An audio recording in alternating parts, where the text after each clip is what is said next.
ایک حدیث مبارکہ میں ہے کہ اللہ تعالیٰ ان لوگوں کے لیے جو اندھیروں میں مسجد کی طرف جاتے ہیں قیامت کے دن ایک بلند نور کے ساتھ روشنی فرمائیں گے۔ ایک حدیث پاک میں ہے اندھیروں میں مساجد کی طرف چلنے والے وہی لوگ ہیں جو اللہ تعالیٰ کی رحمت میں داخل ہونے والے ہیں۔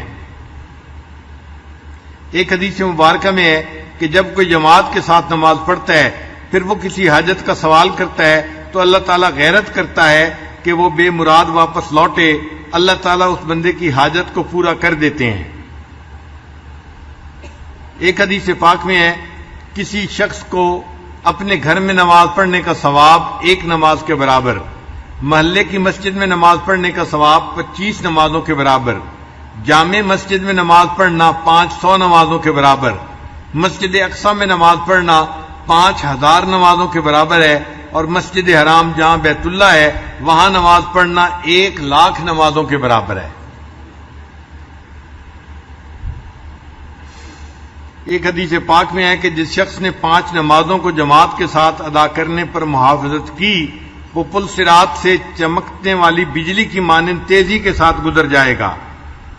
اللہ اس کا حشر سابقین کے پہلے گروہ میں فرمائیں گے، ہر روز و شب میں ان نمازوں پر محافظت کرنے والے کے لیے ایسے 1000 شہید کی مانند اجر ہوگا جو اللہ کے راستے میں شہید کر دیے جائیں، یعنی نماز باقاعدگی سے پڑھنے والوں کو 1000 شہیدوں کا ثواب عطا کیا جائے گا۔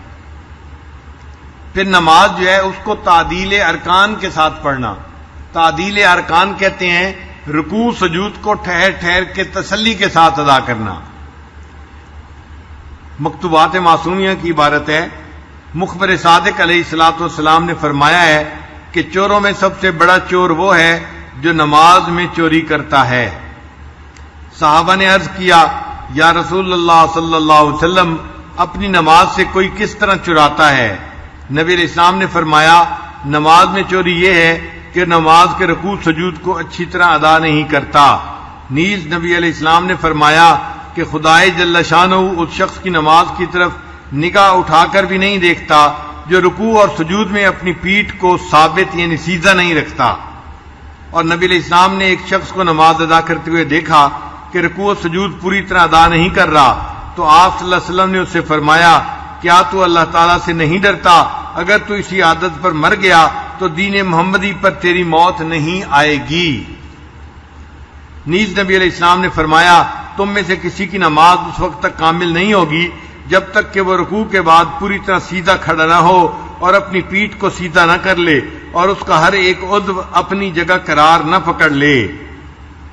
نبی علیہ السلام نے فرمایا کہ جو شخص دونوں سجدوں کے درمیان بیٹھنے کے وقت اپنی پشت کو سیدھا نہیں کرتا اس کی نماز کامل نہیں ہوتی۔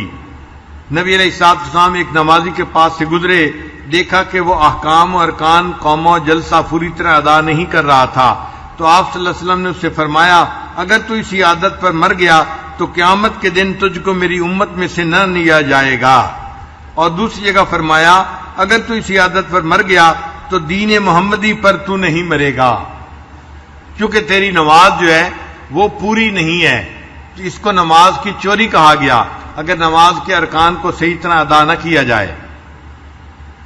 حضرت ابو ہریرہ نے فرمایا کہ کوئی شخص ایسا ہوتا ہے کہ 60 سال تک نماز پڑھتا رہے اور اس کی ایک نماز بھی قبول نہیں ہوتی، کیونکہ اس شخص نے رکوع سجود کو بخوبی بھی ادا نہیں کیا ہوتا۔ کہتے ہیں کہ زید نے ایک شخص کو دیکھا کہ نماز پڑھ رہا ہے اور رکوع و سجود پوری طرح ادا نہیں کر رہا، تو آپ نے اس شخص کو بلایا اور اس سے پوچھا کہ تو کب سے اس طرح کی نماز پڑھ رہا ہے؟ اس نے کہا 40 سال سے۔ آپ نے فرمایا، اس 40 سال کے عرصہ میں تیری ایک نماز بھی نہیں ہوئی، اگر تو مر گیا تو نبی علیہ الصلوۃ والسلام کی سنت پر تو نہیں مرے گا۔ تو تعدیل ارکان کا خیال رکھنا کتنا ضروری ہے۔ ہم نماز پڑھیں تو نماز کو تسلی کے ساتھ پڑھیں، سکون کے ساتھ پڑھیں۔ نماز مومن کے لیے محبوب کے لقاء کا ذریعہ ہے، ذریعہ لقاء یار ہے، کوئی سزا نہیں ہے کہ انسان کہے جی کہ بس مجھے تو دن میں 5 مرتبہ مصیبت پڑ گئی ہے اس نماز کو پڑھنے کی۔ اللہ رب العزت نے اپنے پیارے حبیب صلی اللہ علیہ وسلم کو عرشوں پہ بلایا معراج کے لیے۔ اب جو کسی محبوب کو گھر بلائے اور اس کو تحفہ دے تو اپنی طرف سے بہترین تحفہ دیتا ہے۔ اللہ رب العزت نے اپنے پیارے حبیب صلی اللہ علیہ وسلم کو عرشوں پہ بلا کے ان کو نماز کا تحفہ عطا فرمایا۔ پہلے ایک دن میں 50 نمازیں فرض ہوئی تھیں۔ آپ سوچیں ایک دن میں 50 نمازیں پڑھنی ہوتی تو ہم تو مصلی پہ بیٹھے رہتے۔ پھر نبی علیہ الصلوۃ والسلام نے اللہ رب العزت سے درخواست کی کہ میری امت کے لیے آسانی کر دی جائے، 45 کر دیں، 40 کر دیں، حتیٰ کہ اللہ تعالیٰ نے آخر پر فرمایا آپ کی امت 5 نمازیں پڑھے گی، ان کے نام اعمال میں 50 نمازیں پڑھنے کا ثواب لکھا جائے گا۔ نماز اچھی طرح ادا کرنے پر نماز نمازی کے لیے اچھی دعا کرتی ہے، ورنہ نمازی کے لیے بد دعا کرتی ہے۔ منقول ہے کہ جب مومن بندہ نماز اچھی طرح ادا کرتا ہے اور اس کے رکوع و سجود بخوبی لاتا ہے تو اس کی نماز بشاشت والی اور نورانی ہوتی ہے۔ فرشتے اس نماز کو آسمان پر لے جاتے ہیں اور وہ نماز اپنے نمازی کے لیے اچھی دعا کرتی ہے اور کہتی ہے حافظک اللہ سبحانہ کما حفظتنی، اللہ تعالیٰ تمہاری حفاظت کرے جیسے تم نے میری حفاظت کی۔ اور اگر نماز کو اچھی طرح ادا نہیں کرتا تو وہ نماز ظلمت والی رہتی ہے، فرشتوں کو اس نماز سے کراہت آتی ہے اور اس نماز کو آسمان پر نہیں لے جاتے، اور وہ نماز اس نمازی کے لیے بد دعا کرتی ہے اور کہتی ہے ضیعک اللہ تعالی کما ضیعتنی، اللہ تعالیٰ تمہیں اسی طرح ضائع کرے جس طرح تم نے مجھے ضائع کر دیا۔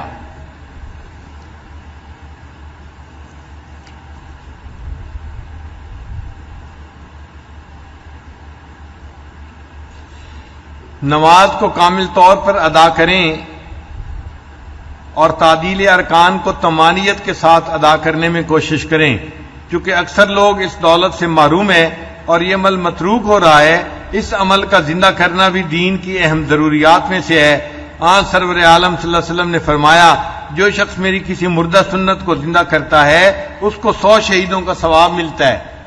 تو خواجہ معصوم رحمۃ اللہ فرماتے ہیں کہ آج کے دور میں تسلی کے ساتھ نماز پڑھنا گویا نبی علیہ السلام کی سنت کو زندہ کرنا ہے، اس پر 100 شہیدوں کا ثواب بندے کو ملتا ہے۔ پھر جب ہم جماعت کے ساتھ نماز پڑھیں تو ہمیں چاہیے کہ اپنی صفیں کو سیدھا کریں اور یہ بھی سمجھ لیں کہ جماعت کے ساتھ نماز ادا کرنے کے وقت صفوں کو سیدھا اور برابر کرنا چاہیے تاکہ نمازیوں میں سے کوئی شخص آگے پیچھے کھڑا نہ ہو۔ کوشش کرنی چاہیے کہ سب نمازی ایک دوسرے کے برابر کھڑے ہوں۔ نبی علیہ السلام پہلے صفوں کو درست فرمایا کرتے تھے، پھر تکبیر تحریمہ کہتے۔ نبی علیہ السلام نے فرمایا کہ صفوں کو برابر کرنا بھی اقامت صلاۃ میں سے ہے۔